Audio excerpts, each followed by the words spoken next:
voted gave for you your military equipment, You and your voted men for are your brave, president. but they had to use our military. What about if, West if Timor? you didn't have You our invited military me- equipment, you invited if me you to didn't speak. have our military equipment, this war would have been over in 2 weeks. In 3 okay? days, I heard it from Putin. In 3 days. White house से आई इन तस्वीरों को देखकर हर कोई हैरान है। यूक्रेनी राष्ट्रपति Zelensky और ट्रंप के बीच इस नोकझोंक को देख पहले तो शायद किसी को यकीन ही नहीं हुआ कि ऐसा भी हो सकता है, लेकिन व्हाइट हाउस के इतिहास में पहली बार दो राष्ट्रीय अध्यक्षों के बीच इस लेवल की तीखी बहस देखने को मिली। Your country is in big trouble. I know. You're not I winning. know. You're not winning this. I You have a damn We- good chance of we are coming out staying, okay because of Mr. us. President, we are staying in our country, staying strong from the very beginning of the war. We've been alone, and we are thankful. I said thanks You haven't in been this allowed. cabinet, You and haven't not been only allowed. in this cabinet. We gave you through I this said thank stupid you. president $350 billion.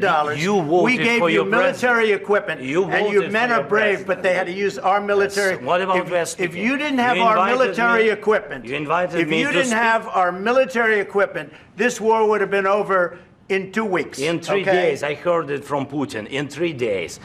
Donald Trump और Zelensky के बीच हुई नोकझोंक को पूरी दुनिया ने देखा। इसके बाद यूक्रेनी राष्ट्रपति जेलेंस्की ब्रिटेन की शरण में पहुंचे हैं। यूक्रेनी राष्ट्रपति जेलेंस्की का स्वागत ब्रिटेन में किसी हीरो की तरह हुआ। यूक्रेनी राष्ट्रपति को ब्रिटिश पीएम स्टारमर ने पूर्ण समर्थन देने का वादा किया है। ब्रिटिश पीएम कीर स्टारमर ने भी गर्मजोशी से गले लगाकर जेलेंस्की का स्वागत किया। इसके बाद वो उन्हें अपने आधिकारिक आवास 10 डाउनिंग स्ट्रीट में ले गए। स्टारमर ने भीड़ की ओर इशारा करते हुए कहा कि यूके के लोग आपको समर्थन देने आए हैं। ब्रिटेन ने शनिवार को यूक्रेन को $2.26 बिलियन का लोन देने से जुड़ा समझौता किया है। यूक्रेन की रक्षा क्षमताओं को ये बढ़ाएगा। यूक्रेन के राष्ट्रपति जेलेंस्की ने शनिवार को कहा कि यूके से मिला ये लोन हथियार बनाने में इस्तेमाल होगा। यूके के प्रति ब्रिटेन का ये रुख ऐसे वक्त पर सामने आया है जब जेलेंस्की और ट्रंप कैमरों के सामने उलझ गए। अमेरिकी राष्ट्रपति डोनाल्ड ट्रंप ने जेलेंस्की पर नाराजगी जताई और उन्हें व्हाइट हाउस से जाने को बोल दिया। इस विवाद के बाद रूस, यूक्रेन शांति वार्ता और नाटो का भविष्य संकट में है। ब्रिटेन राजनयिक प्रयास कर रहा है ताकि जेलेंस्की और ट्रंप के बीच के विवाद से बिगड़े संबंधों को सुधारा जा सके। शनिवार को कीर स्टारमर ने खुलकर यूक्रेन के प्रति अपना समर्थन व्यक्त किया। उन्होंने जेलेंस्की से मुलाकात की और उनकी पीठ थपथपाई। कीर स्टारमर ने जेलेंस्की से कहा, डाउनिंग स्ट्रीट में आपका स्वागत है। यूके का पूरा समर्थन आपको है। हम यूक्रेन के साथ मजबूती से खड़े हैं, चाहे जितना समय लगे। हमारा संकल्प अडिग है। यूक्रेन के लिए संप्रभुता और सुरक्षा पर आधारित स्थायी शांति हासिल करना जरूरी है।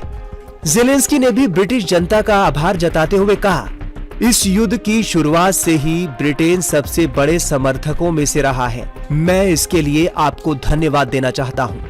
ब्रिटेन की ओर से जेलेंस्की को खुला समर्थन मिलने से पुतिन और ट्रंप जरूर हैरान होंगे। बता दें कि ब्रिटेन में रविवार को एक महत्वपूर्ण सम्मेलन है। इस मीटिंग में फ्रांस के राष्ट्रपति इमैनुअल मैक्रों और इटली की पीएम जॉर्जिया मेलोनी समेत यूरोप और नाटो देशों के नेता शामिल होंगे। ब्रिटेन का प्लान है कि वो मीटिंग में शामिल देशों को रक्षा खर्च बढ़ाने को कहेगा। अमेरिका भी यूरोप के देशों को अपना डिफेंस बजट बढ़ाने को कह रहा है, जबकि नाटो प्रमुख मार्क रूटे ने जेलेंस्की को सलाह दी है कि वो ट्रंप के साथ अपने संबंधों को सुधारने का तरीका खोजें। जेलेंस्की के रुख ने अमेरिका को इतना नाराज तो कर ही दिया है कि रूस से जारी जंग में उनकी मुश्किलें बढ़ सकती हैं। इस पूरे मामले पर विदेश मामलों के जानकार रोबिंदर सचदेवा का क्या कहना है, आइए जानते हैं। वर्ल्ड हिस्ट्री में और मान लीजिए अमेरिकन हिस्ट्री में कभी ऐसी कोई मीटिंग नहीं हुई ओवल ऑफिस में प्रेसिडेंट ऑफ अमेरिका के साथ किसी दूसरे देश के लीडर की जो इस तरह की तू मेमो में कन्वर्ट हो गई, तो बहुत ही अनप्रेसिडेंटेड है। दूसरी बात, मेरे विचार से इसमें अमेरिकन डिप्लोमेसी ने गलती करी, बहुत बड़ी गलती। पहली बात, जब उन्हें पता था कि जेलेंस्की के विचार क्या हैं और जेलेंस्की अभी तैयार नहीं है इस तरह की बातचीत के लिए कि सीज फायर कैसी हो, मिनरल्स का क्या हिसाब हो, तो जेलेंस्की को बुलाया क्यों मीटिंग के लिए? देखिए, जब बड़े लीडर्स के बीच में जब मीटिंग होती है तो 80% 90% पहले होमवर्क हो जाता है उनके मिनिस्टर ऑफ फॉरेन अफेयर्स, दोनों देशों के bureaucrats, diplomats, national security advisers द्वारा। दो लीडर्स तभी मिलते हैं जब सारा होमवर्क हो गया होता है, ताकि मोटी मोटी बातें होनी और हैंडशेक होना और स्माइल और पिक्चर हो। तो ये एक अमेरिकन डिप्लोमेसी की एक मैं बहुत बड़ी गलती मानूंगा। हो सकता है वो तेजी में, जल्दी में है कि कोई डील करनी है और विन लेनी है इसलिए करा, पर जो भी कारण है ये गलत हुआ। दूसरी बात, ये जो मीटिंग होनी थी ये बंद कमरे में हो सकती थी और उसके बाद दोनों लीडर्स बाहर आके प्रेस स्टेटमेंट देते अपनी जो भी, या मीडिया से क्वेश्चंस लेते। क्या जरूरत थी कि मीटिंग शुरू होने से पहले, जब आपको पता है कि ज़ेलेंस्की के विचार कुछ अलग है, दुनिया की मीडिया के सामने आप बैठ करके बातें कर रहे हो और तू में आ गए? तो ये भी मेरे ख्याल से गलती है अमेरिकन डिप्लोमेसी की पोजीशनिंग के हिसाब से।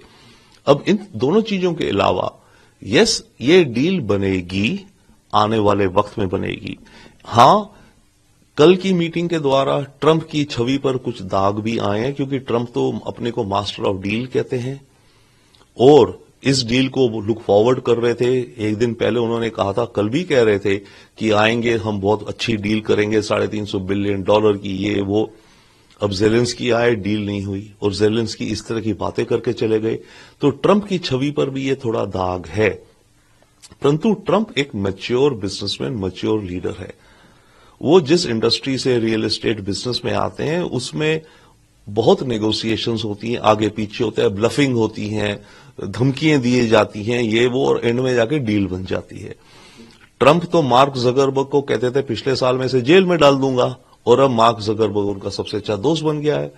ट्रंप का वाइस प्रेसिडेंट जो जेडी वैंस है, ट्रंप को हिटलर कहता था, पर ट्रंप ने उससे भी दोस्ती कर ली, उसको अपना वाइस प्रेसिडेंट बना लिया। तो ट्रंप प्रैग्मेटिक भी हैं। तो ट्रंप, क्योंकि अपने देश के हित में उन्हें ये डील चाहिए, क्योंकि ये जो मिनरल्स हैं, फिलहाल दुनिया में जो मार्केट है उसको चाइना कंट्रोल करता है, और ये जो मिनरल्स हैं ये जाते हैं आपके मेटलर्जी में, हवाई जहाजों को बनाने में, मिसाइल्स को बनाने में, कंप्यूटर चिप्स को बनाने में इत्यादि। ये चाइना मार्केट कंट्रोल करता है। अगर यूक्रेन से डील हो जाती और होगी आगे, तो अमेरिका को एक डिफरेंट सप्लाई चेन मिल जाती और चाइना का जो रुतबा और जो दबदबा था वो कम हो जाता। तो अमेरिका को उस मामले के लिए ये डील चाहिए। तो आने वाले वक्त में ये डील बनेगी, परंतु अभी के लिए ये एक हिक्कप हो गया है। जाहिर है वैसे इस तकरार की वजह से ज़ेलेंस्की के लिए अमेरिका से रिश्ते कायम रखना मुश्किल है, लेकिन कई दूसरे पश्चिमी देश मजबूती से उनके साथ खड़े हैं। ये उनके लिए एक राहत की बात है, क्योंकि इस विवाद के बाद वो ज़ेलेंस्की को और ज्यादा समर्थन देने की बात कर रहे हैं। अब देखना होगा कि अमेरिका का इसे लेकर क्या रुख रहता है। Gave For you your military equipment, You and your voted men for are your brave, president. but they had to use our military. What about West? If you didn't have You our invited military me- equipment, you invited if me you to didn't speak. have our military equipment, this war would have been over in 2 weeks. In 3 okay? days, I heard it from Putin. In 3 days, this is something Maybe new. less. In 2 weeks, of course, yes. It's going to be a very hard thing to do business like this.